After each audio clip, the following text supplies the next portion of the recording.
Welcome back.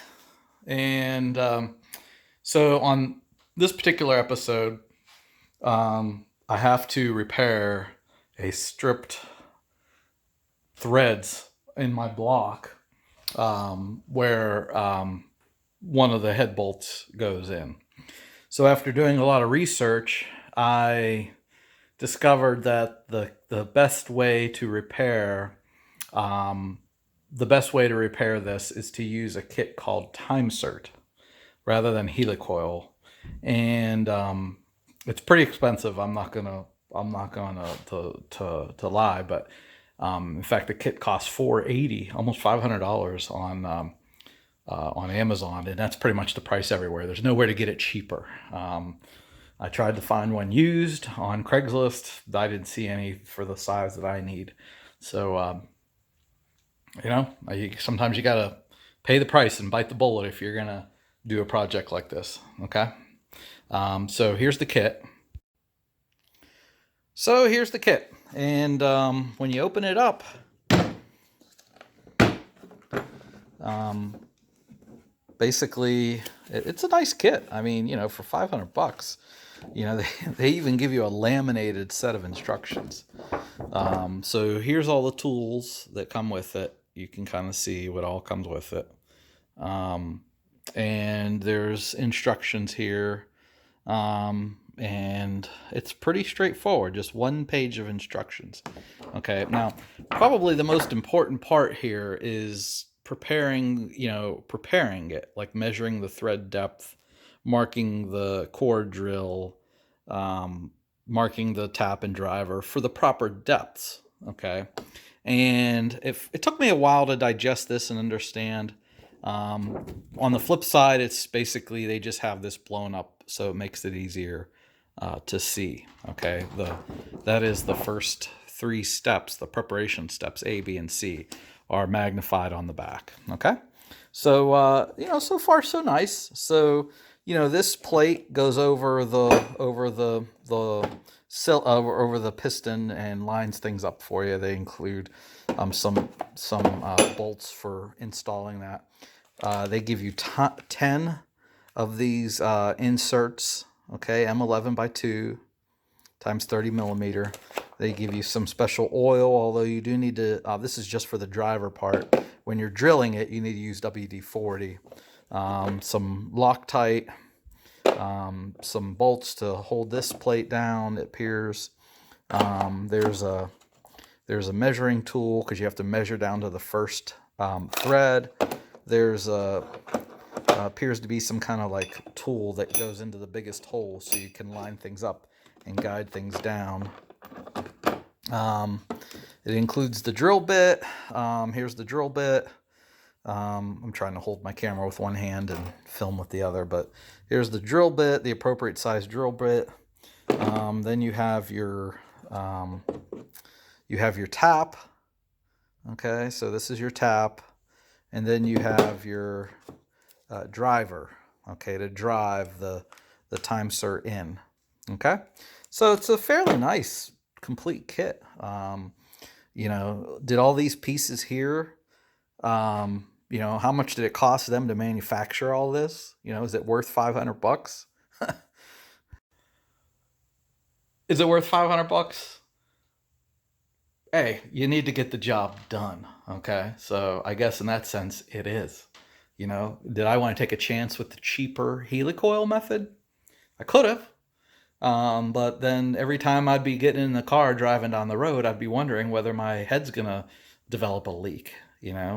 So you know what? If you're gonna play the game, you gotta be ready to pay the price. Okay, and taking on, that's why I said, in another video, um, only get into a project like this if you've got the time, the tools, and or the money to buy the tools, and or the money to buy the tools that you need, and the tools to basically do a decent rebuild.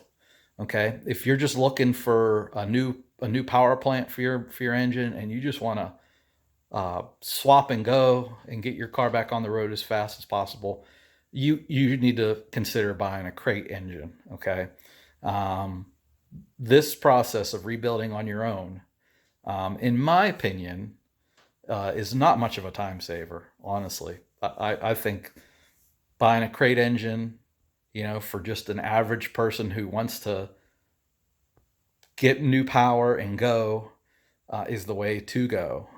But for me, hey, I had the time, and I'm just taking, literally, I'm going to spend a year building this. And why? Because I'm spreading out the cost over a year, sort of using disposable income when possible to buy the parts. So, I have the time because it's not a daily driver. So anyway, um, yeah, that's what I think. Is this Time-Sert kit worth the $500? Well, yeah, because I need to get the job done. Okay, so the instructions basically have its, one of the things that is probably most concerning for me is the fact that this is going to create a mess, right? So what I've decided to do was to cover the entire motor, the whole thing, everything, cover it with a trash bag, and I'm going to do like surgeons do, when they're operating on somebody. I'm going to basically cover the entire everything with this cover, and then I'm basically just going to cut a little hole in the plastic right over the the bolt hole that I'm drilling out. And for obvious reasons, because as you're drilling it, you're going to pull the drill out, and all these metal shards are going to come flying out. And the last thing you want the last thing you want is for those metal shards to be dropping down into the new parts that I just installed, the cylinders and the crank and the cam and all that stuff. So the video that I watched, the Time-Sert video, just had rags, covering here, but I'm taking the extra step and just covering the entire thing and just cutting a little hole here for my work area and taping it down because to keep the metal pieces out. Okay. But before I even begin to work on that, what I have to do is the instructions say basically measuring the thread depth. And I'm going to flip it so it's on the big side. You're going to be marking the core drill for the correct countersink depth of the insert flange. Use the metal rule to measure from the top of the block down until it touches the first thread. You will use this measurement to mark the core drill. See example A. So that's what we're going to do. We're going to try to measure down and measure till we get to the first thread. Now, I'm going to do this on a couple. In fact, I'm going to start on. I'm going to start. Okay, so I was curious how that was going to feel. And actually, that's really not that complicated. Let's see. I'm going to go ahead and do it like this.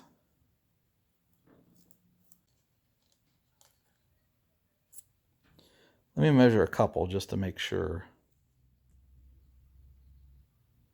Oh gosh, I wish I could get this to focus. There we go. So it's like 26.5 millimeters. About 26.5 millimeters.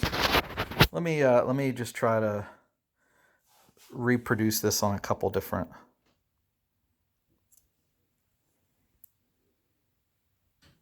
Yeah, 26.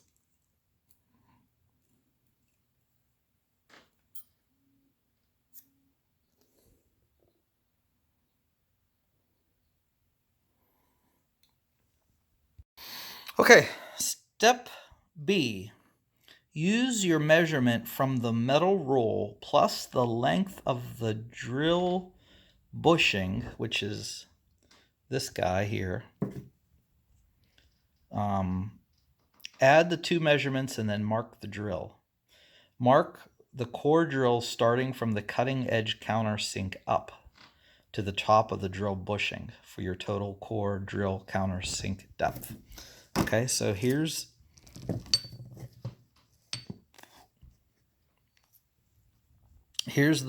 notice how here's your countersink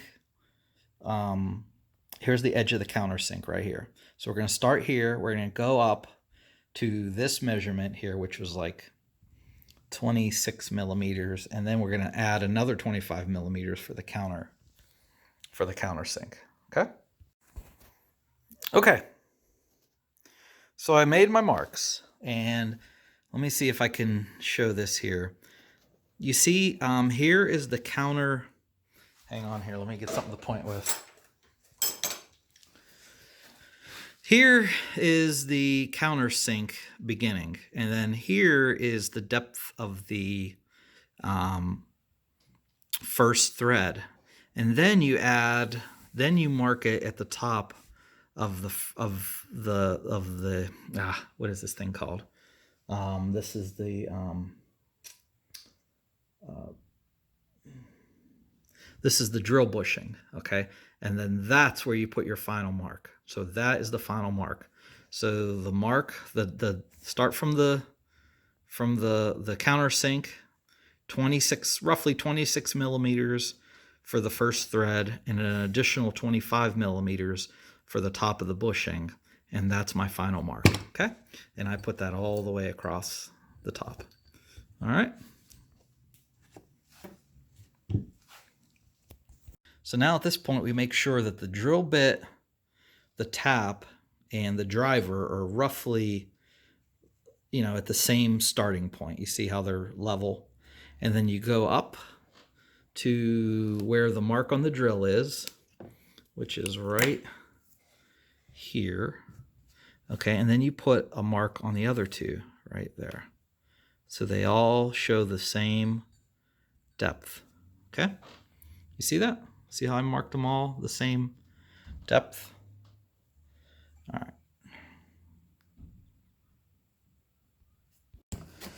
Okay, so just going back from the top, measuring the thread depth, we've done that. It's roughly 26.5 millimeters. And then use your measurement from the metal roll plus the length of the drill bushing. Add the two measurements together, which is roughly 51.5 millimeters total. And then you mark it from the edge of the countersink on up. Okay? And then place the core drill, tap, and drivers level on the table so that all tools are aligned at the bottom. Use your mark from the core drill and mark the tap and the driver across with the ink marker included, just like it's shown here. Okay, so I have done that.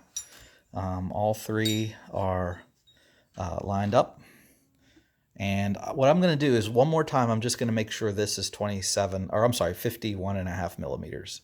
So I'll be right back. There you go. So you can see right here at the top, there's 51.5 millimeters, okay? And I'm going to take that and I'm going to put it right here where the countersink, and then I'm going to go up and there's my mark, okay? So I've got this done.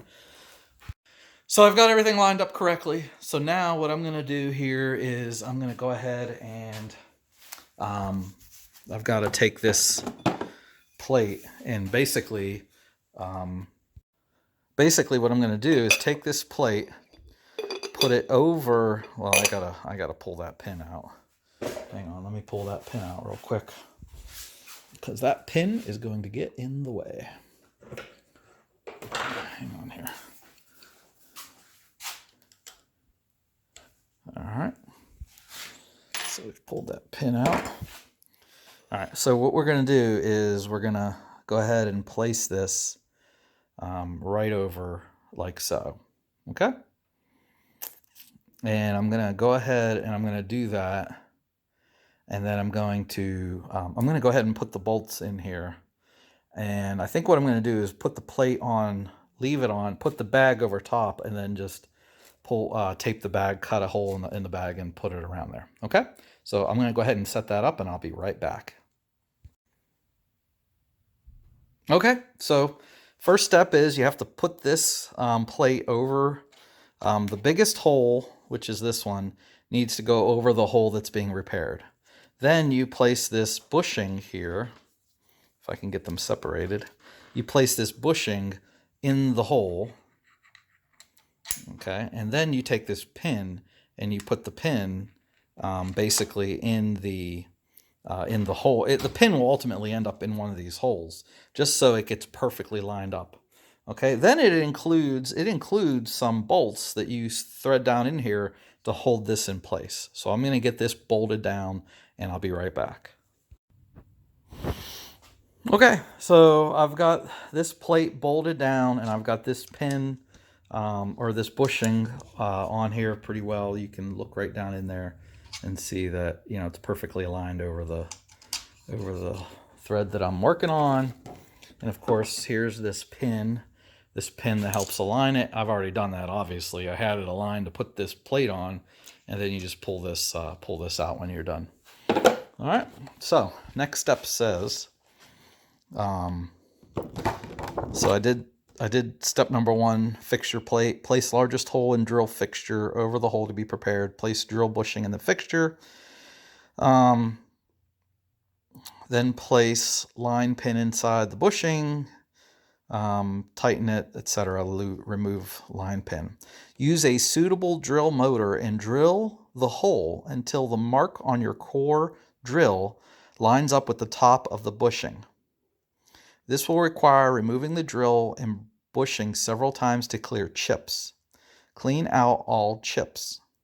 Watch carefully that the core drill is going in straight. This is very important. If the drill bushing turns while drilling the hole, remove the drill and drill bushing. Clean out all chips. We recommend using a long air nozzle 6 inches or longer to blow out all the chips. Okay? So, yeah. So here we go. Let's cover this up, and we'll begin.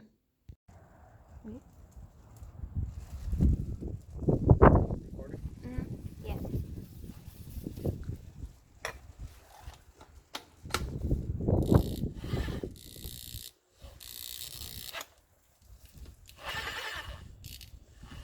It's not going in straight.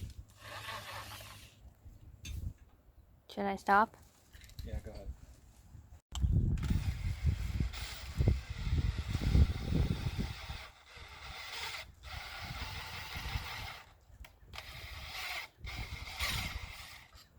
All right, so I'm gonna insert the drill it out a couple times, and bring it out several times to remove these bits.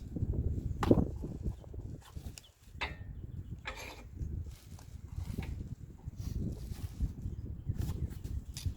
right, now back way up.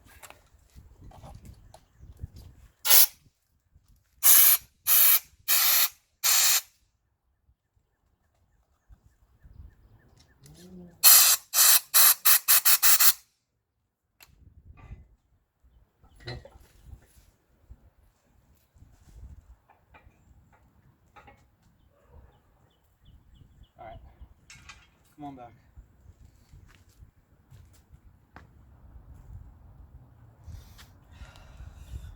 All right, now when I tilted that over, you saw all the bits fly out, right? All right, let's just run it through one more time.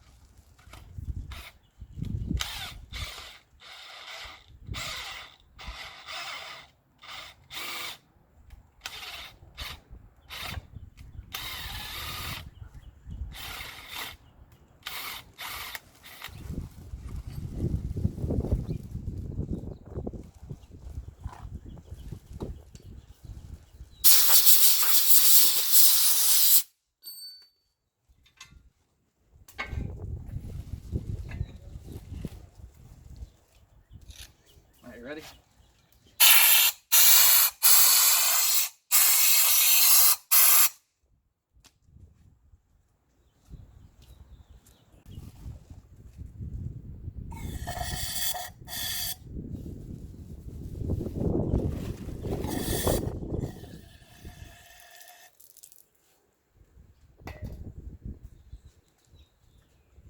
Making sure it's good and clean.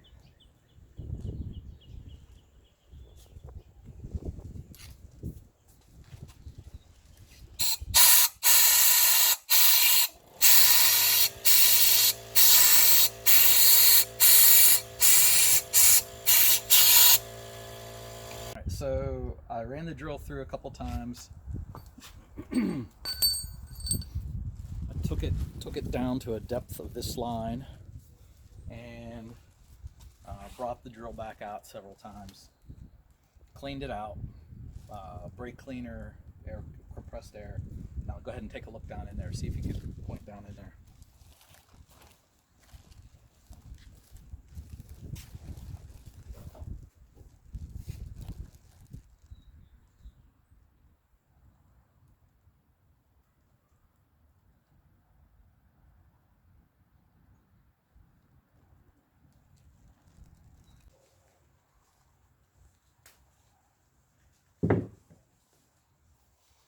Okay, so the next step says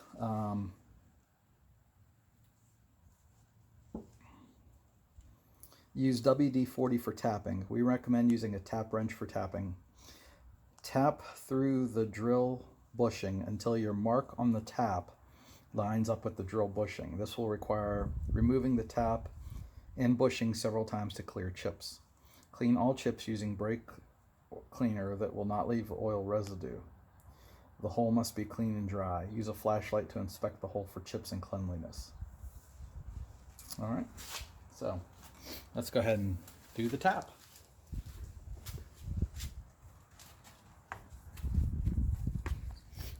All right, you could put the WD-40. Definitely not a good time to run out of WD-40.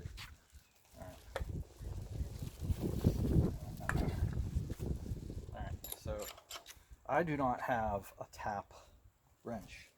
So what I'm going to do is I'm going to use a 19 millimeter socket that fits over here. And then I'm going to put this bolt in here. And then I'm just going to use a ratchet.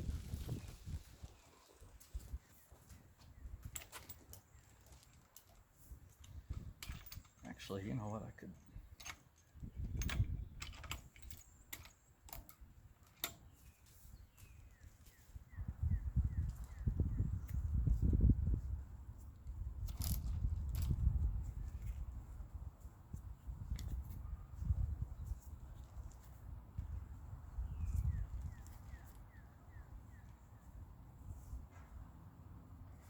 All right, so I'm going to remove it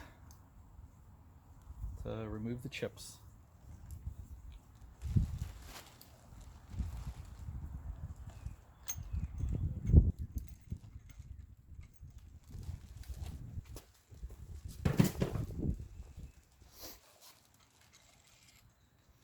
You could see all the threads. All right, so go ahead and back up.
Hey, you can get a little closer. Our goal is to go down to that, there's the mark that we want to get down to the top of the bushing.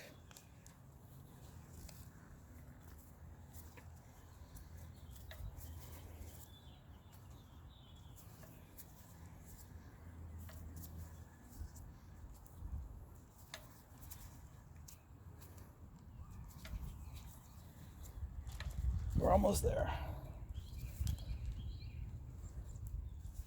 All right, we're there.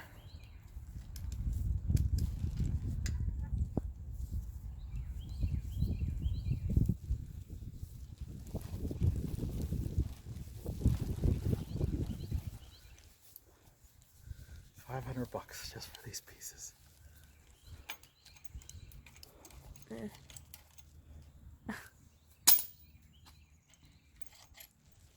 See, it gouges out all that material and creates new threads.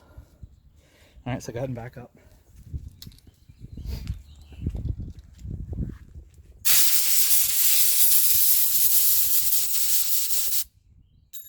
Compressed air is like the best thing since sliced bread.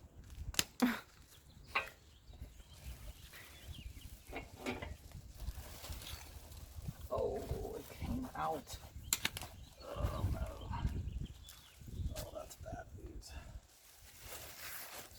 Bad news.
Wow, look at this.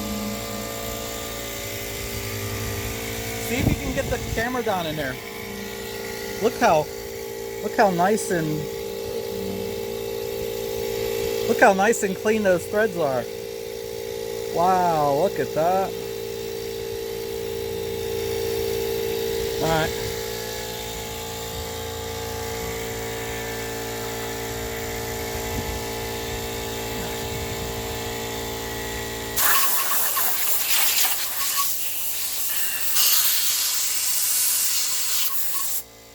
Okay, so we got clean threads for the, we did step 3 tap until the tap lines up at the top of the drill bushing. Okay. Clean all chips using the brake cleaner that will not leave any oil residue. The hole must be clean and dry. Use a flashlight to inspect the hole for chips and cleanliness. We did all that, it's clear. All right, the last step. Leave drill fixture and bushing on for the final step. Use insert driver oil. Do not use WD-40. Oil the threads of the insert driver. So here's the insert driver. All right. So now we need to get an insert. And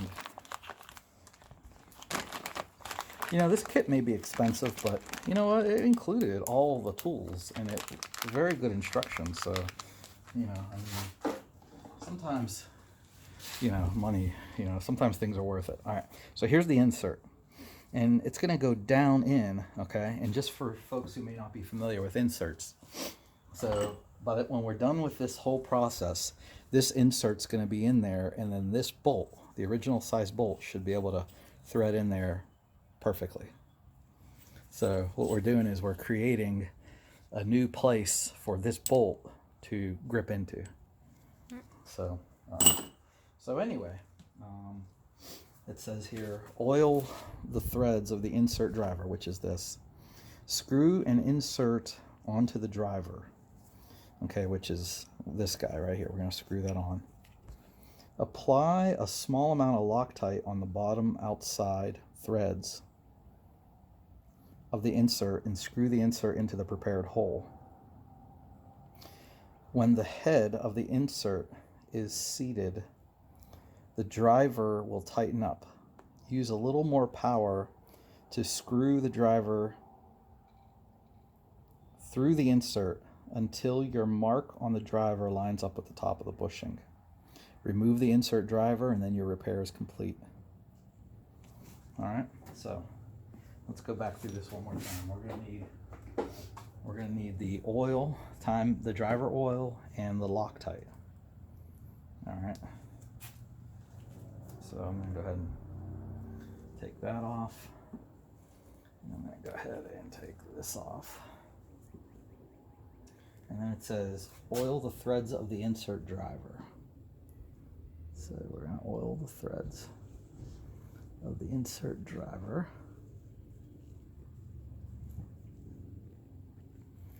All right.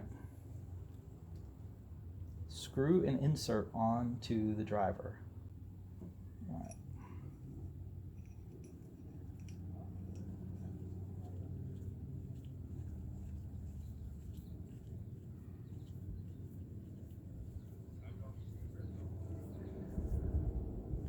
All right, it's on there. All right, it's on there tight. Apply a small amount of Loctite on the bottom outside threads of the insert. There we go.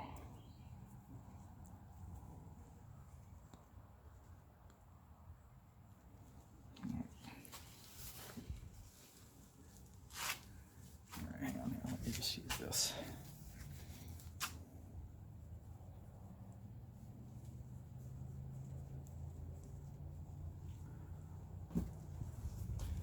Put a little bit more on there.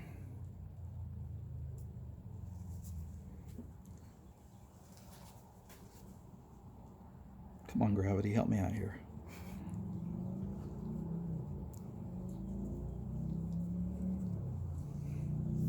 All right, now we're gonna put it in. This should be the final step.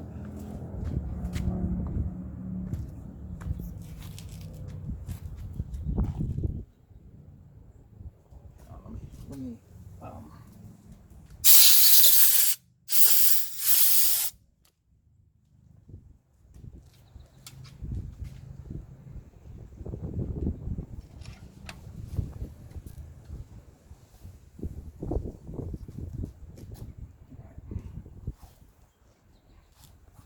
Here's my little tool.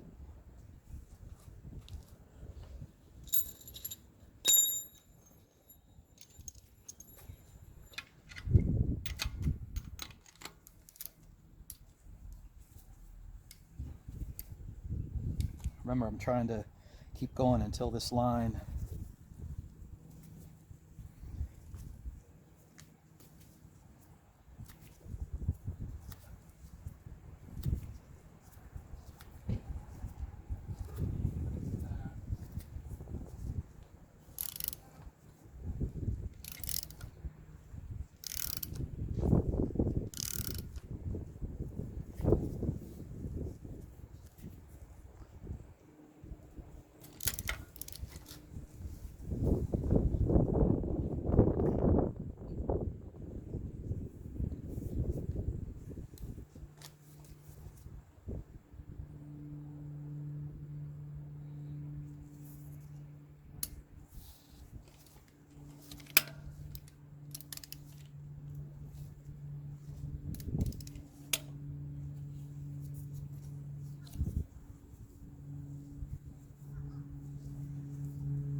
The insert's in.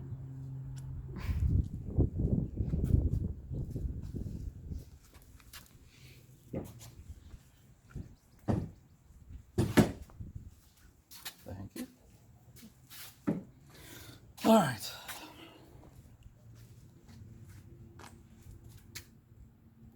All right, so let's take a look and see. Go ahead and take a look down in there. You see the insert?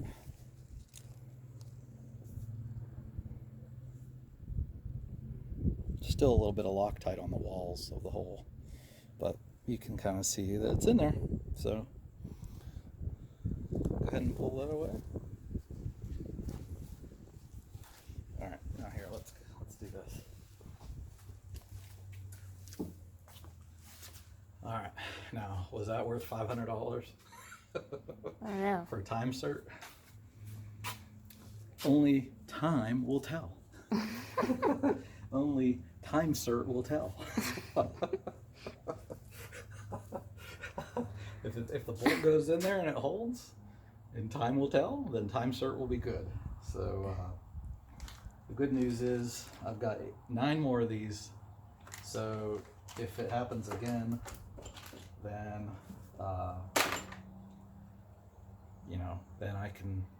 Hopefully it won't happen again. But if it does, then I've got enough inserts to do 9 more of these. How difficult was it? On a scale of 1 to 10, I would say the difficulty of actually doing it was probably a 3. The preparation was probably a 7. So the drilling part and the tapping part and the inserting part was all easy. I give that a 3 out of 10 on difficulty.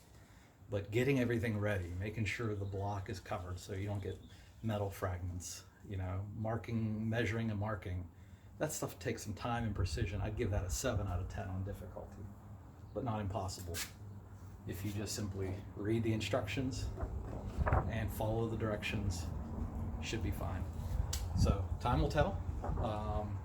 Next episode, we're going to mount the head onto the block, and we'll see how well our Time-Sert did. All right, we'll see you then.